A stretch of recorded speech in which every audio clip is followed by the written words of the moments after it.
Dans une vallée tranquille, nichée au milieu de collines ondulantes et de forêts de pins bruissantes, se trouvait un village où le rythme de la vie était dicté par le soleil et la terre. Chaque matin, avant le dernier chant du coq, des paysans assidus s'affairaient déjà dans leurs champs, arrachant la vie à la terre. Leur maison au toit de chaume, appelée Chogajip, laissait échapper une douce fumée dans l'air vif, signalant le début d'une autre journée de labeur. Mais au milieu de ce bourdonnement industrieux, une petite maison restait obstinément silencieuse. Ses fenêtres obscures, ses champs stériles.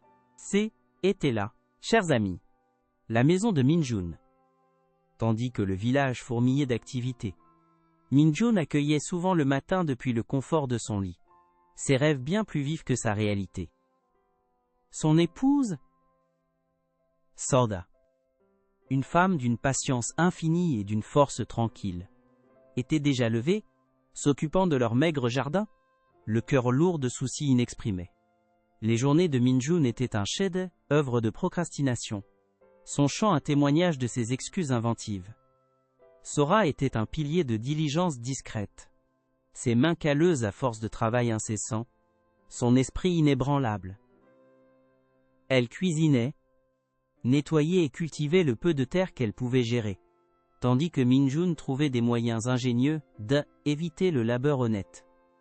Il prétendait une soudaine douleur au dos, ou insistait que le temps était trop venteux, ou trop ensoleillé, ou simplement pas propice à l'agriculture.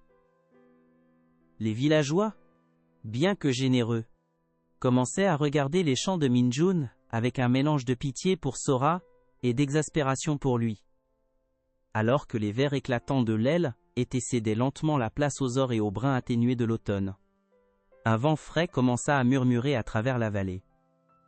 La saison des rigueurs approchait à grands pas, et leur humble entrepôt était presque vide.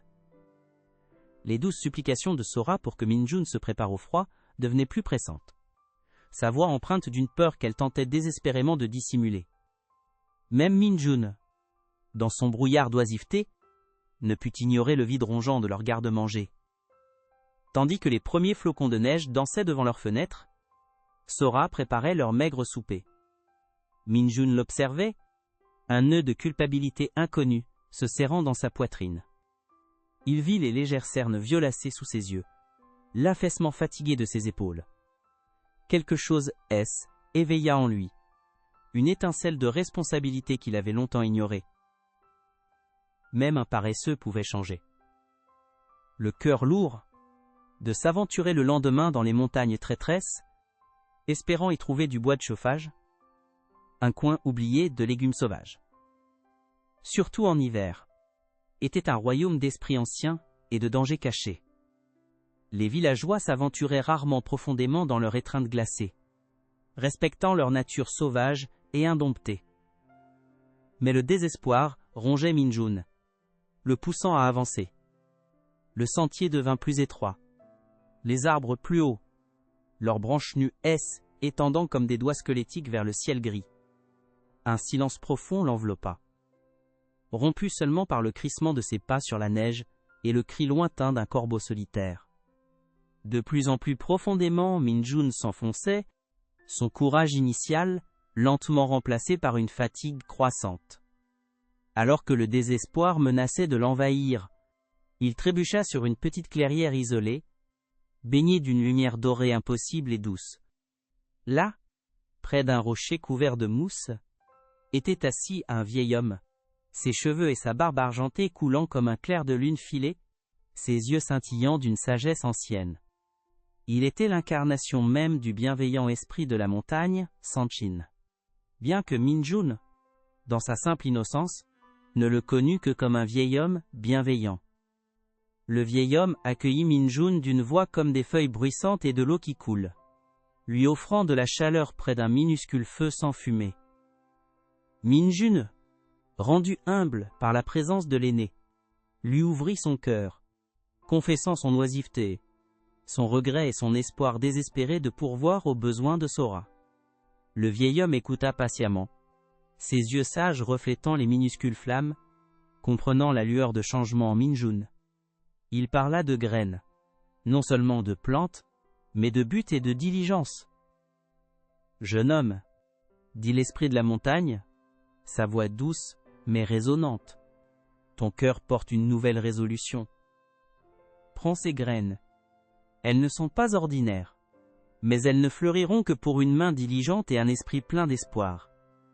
Plante-les avec soin, nourris-les avec patience, et elles t'apporteront une récolte au-delà de l'imagination. Mais souviens-toi, la vraie magie ne réside pas dans les graines elles-mêmes, mais dans l'effort que tu y mettras. » De sa simple bourse, il sortit 3 graines chatoyantes et irisées, différentes de toutes celles que Min-jun avait jamais vues. Min-jun se hâta de rentrer chez lui, les précieuses graines soigneusement glissées dans son géogori.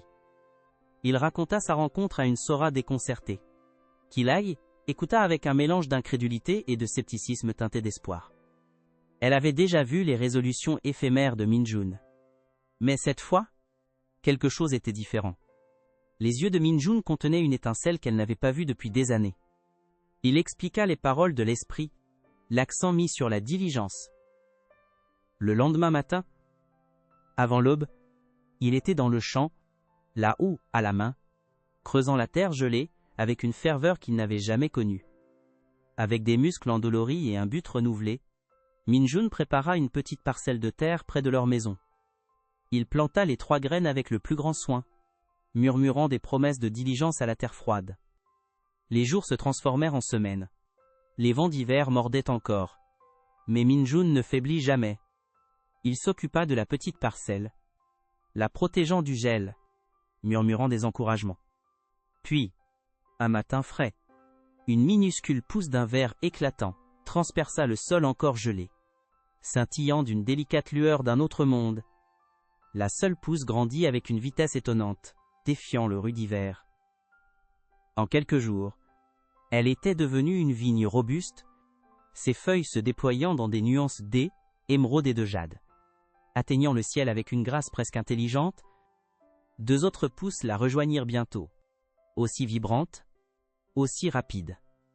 Min-jun et Sora regardèrent en silence stupéfait, leur cœur gonflé d'un mélange d'eau, émerveillement et d'espoir naissant. Ce N n'était pas une plante ordinaire. C était la magie de la montagne. Une récompense pour la résolution retrouvée de Min-jun. Alors que le printemps arrivait enfin, chassant les derniers vestiges de l'hiver, les vignes commencèrent à porter leurs fruits. Pas n'importe quels fruits, mais de magnifiques courges dorées, étincelantes comme des joyaux polis. Elles grossissaient de plus en plus, irradiant de la chaleur et un léger parfum doux. Chaque courge était parfaite, lourde de promesses. Min-jun, qui avait diligemment arrosé, taillé et protégé ces plantes miraculeuses, se tenait maintenant devant sa récolte, le cœur débordant d'un bonheur qu'il n'avait jamais vraiment connu. Avec des mains tremblantes, Min-jun et Sora récoltèrent délicatement la première courge mûre. Elle était plus lourde que n'importe quelle courge qu'ils avaient jamais sentie. À l'intérieur, ils s'attendaient à une chair sucrée. Mais au lieu de cela, avec un bruit sourd, une cascade de pièces d'or scintillantes en tomba, étincelant au soleil. Chaque courge contenait le même trésor miraculeux. Min-jun et Sora étaient sans voix. Leurs rêves les plus fous dépassaient par cette récolte incroyable et magique. Avec leur nouvelle richesse, Min-jun et Sora transformèrent leur humble vie. Leur shogajip fut réparé. Des vêtements chauds furent achetés, et leur garde-manger rempli à ras-bord. Mais Min-jun ne retomba pas dans ses anciennes habitudes. Les graines lui avaient enseigné une profonde leçon. La joie du travail honnête, la satisfaction de voir l'effort porter ses fruits. Il continua à travailler avec diligence, non seulement sur sa propre terre, mais aussi en aidant ses voisins, son rire résonnant maintenant librement à travers le village. Le couple, se souvenant de ses propres jours de difficulté, partagea généreusement son abondance. Ils financèrent les réparations du pont du village, fournirent de la nourriture aux familles dans le besoin, et s'assurèrent que personne n'ait froid pendant les rudes mois d'hiver. Min-jun, autrefois le plus grand fainéant du village, devint son membre le plus diligent et respecté, un témoignage du pouvoir du changement. Le don de l'esprit de la montagne ne leur avait pas seulement apporté la richesse, mais avait cultivé un esprit de générosité et de communauté. Les années passèrent, et Minjun et Sora vécurent une vie de contentement et de contribution. Mais Minjun n'oublia jamais le vieil homme dans les montagnes. Un paisible jour d'automne, il retourna à la clairière isolée, espérant exprimer sa profonde gratitude. La lumière dorée avait disparu. L'air était vif et clair. Mais le rocher couvert de mousse demeurait. Il laissa une petite offrande de céréales récoltées. Un remerciement silencieux pour la leçon qui avait transformé sa vie. Minjun apprit que la vraie richesse ne se trouve pas dans l'or scintillant, mais dans la sueur honnête de son front, l'amour de la famille et la chaleur de la communauté. Les graines magiques ne lui avaient pas seulement donné des richesses. Elles avaient semé les graines de la diligence, de la gentillesse et du but dans son cœur, produisant une récolte bien plus précieuse que n'importe quel trésor. Et ainsi, Minjun et Sora continuèrent de vivre. Non pas comme les plus riches, mais comme le couple le plus gentil, le plus industrieux et le plus aimé de la vallée, leur histoire chuchotée comme un doux rappel à tous. Ainsi se termine notre conte de Minjun, le paresseux fermier, et des graines magiques.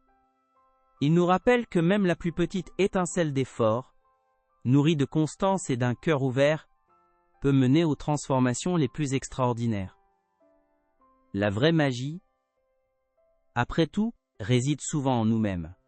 Si cette histoire a touché votre cœur, n'hésitez pas à nous laisser un like, à la partager avec quelqu'un qui pourrait l'apprécier, et à vous abonner à notre chaîne pour plus de contes folkloriques coréens enchanteurs. Jusqu'à la prochaine fois, que vos journées soient remplies de diligence et de joie.